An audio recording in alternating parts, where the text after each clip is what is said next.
కట్టుకున్న భార్యని రేపో మాపో ఈ ప్రపంచాన్ని చూడబోతున్న కన్న బిడ్డని చంపేసిన కిరాతకుడిని గురించి ఇప్పుడు మనం తెలుసుకుంటున్నాం.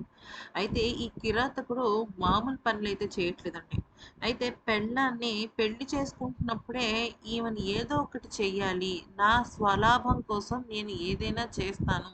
ఎంతకైనా తెగిస్తాను అన్న మెంటాలిటీ కలిగిన వాడే ఈ నీచుడనమాట. అయితే వీడికి వీడు అనారోగ్యం కారణంగా చావంచుల దాకా వెళ్ళినా కూడా వీడికి ఇంకా బుద్ధి రాలేదనమాట.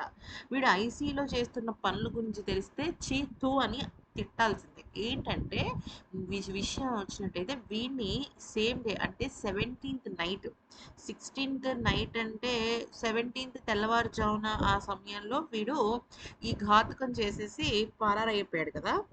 అయితే 17th నైటే పోలీసులు వీడిని పట్టుకోవడం అయితే జరిగింది.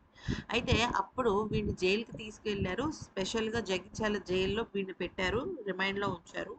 అయితే పెట్టిన తర్వాత ఏమైందంటే వీడు ఫుడ్ తీసుకోవటము, అలాగే వాటర్ తాగటము పూర్తిగా మర్చిపోయాడనమాట. అంటే మర్చిపోవడం అంటే పూర్తిగా ఆపేసాడు. ఎందుకనేది కూడా మనం ఇప్పుడు తెలుసుకుందాం. అయితే ఇలాగ ఆపేయటం వల్ల ఏమైంది, శరీరంలో డీహైడ్రేషన్ వచ్చింది కదా! వచ్చిన వెంటనే తినని హాస్పిటల్‌కి తీసుకెళ్ళాలనుకున్నారు. హాస్పిటల్‌కి తీసుకెళ్ళాలి పోలీసులు.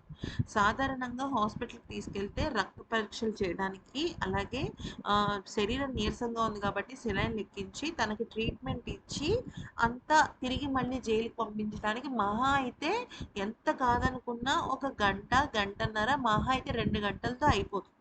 అలాంటిది వీడు అక్కడ డాక్టర్లకి చుక్కలు చూపించాడు. ఏకంగా 10 గంటల సేపు ఆసుపత్రిలో ఉండేలాగా చేశాడు. కారణం ఏంటంటే రక్త పరీక్షలకి నేను రక్తం ఇవ్వనని, అయితే నేను ఎటువంటి ట్రీట్మెంట్ చేసుకోనని, నేను ఇలానే ఉంటానని, నేను చచ్చిపోవాలని అనుకుంటున్నాడు.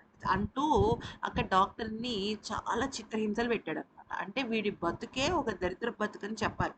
ఎందుకలా చేశాడంటే, ఇప్పుడు మొత్తం ఊరి జనాలు కానివ్వండి, లేకపోతే అక్కడ చుట్టుపక్కల ఉన్న వాళ్ళు కానివ్వండి, వైష్ణవిని ఇంత దారుణంగా చంపిన వీడు బ్రతకకూడదు, చచ్చిపోవాలి. వీడికి తగిన శిక్ష పడాలి.